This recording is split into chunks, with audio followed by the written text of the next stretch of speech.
Aziz yurtdoshlar, mana bugun hozir biz yangi qurilayotgan Xorazm viloyati Urganch tumanidagi G'oyibota masjidini yangi binosida turibmiz.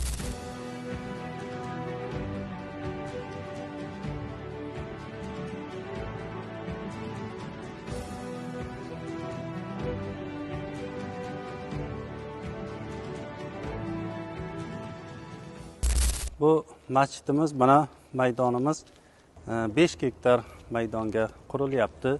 Masjidimiz ham inshaalloh hozircha binoni aynan o'zi 6000 kishiga mo'ljallangan. Agar hovlisi bilan hisoblaydigan bo'lsak, 10 000 kishidan oshadi. Ana endi bu masjidimiz asosiy mana biz masjidning qoq o'rtasida turibmiz.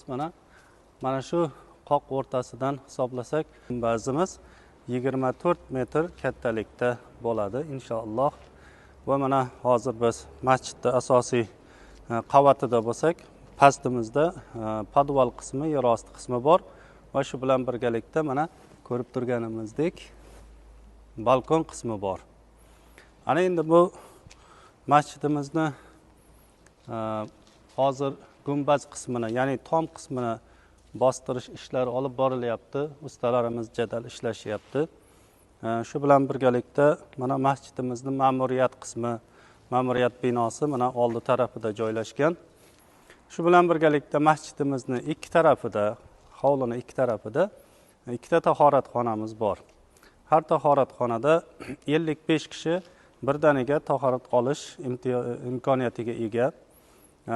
Hozir mana zamonaviy asbob-uskunalar bilan jihozlanmoqda va boshqa tahoratxonalardan farqli ravishda bunga o'zi avtomatik ravishda havo so'rgichlar o'rnatilyapti.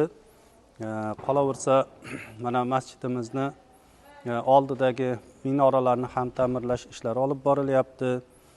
Shu bilan birgalikda mana hovli qismimizni, hovlining devorlari eski mana Xorazm uslubida, ya'ni qadimgi Xorazm uslubida g'ishtlarni yo'nib, aynan g'isht bilan chiqarmoqchimiz. Masjidimizning fasadlarini, ya'ni milliylikka asosiy urg'u beryapmiz. Aziz yurtdoshlar, mana masjidimizni qurilish ishlari jadal olib borilmoqda. Lekin siz azizlardan mana bu yerda asosiy qurilish materiallari g'isht, sement, armatura, qum, shunday narsalar kerak bo'ladi. Hozir mana podval qismini alohida qaraydigan bo'lsak, uyini tiyopli pol, ya'ni qizitadigan pol qilinyapti. Shu bilan birgalikda masjid mana bu qismi ham shunday qilinadi.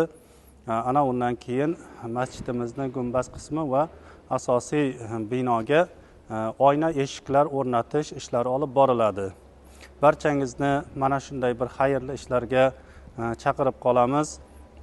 Albatta mana shu masjidimizni xohlasangiz pul o'tkazish yo'li bilan yoki bo'lmasa kelib bevosita mana shunday qurilish materiallarini olib borish uslubi bilan yoki bo'lmasa ustalarimizni haqqini berish yoki ularga taom ulashish yoki shularga qo'lqop bo'lsa ham yoki bitta g'isht olib berib bo'lsa ham bemalol o'zingizni hasharga kelib qarashingizni biz tavsiya qilamiz. Assalomu alaykum va rahmatullohi va barakatuh.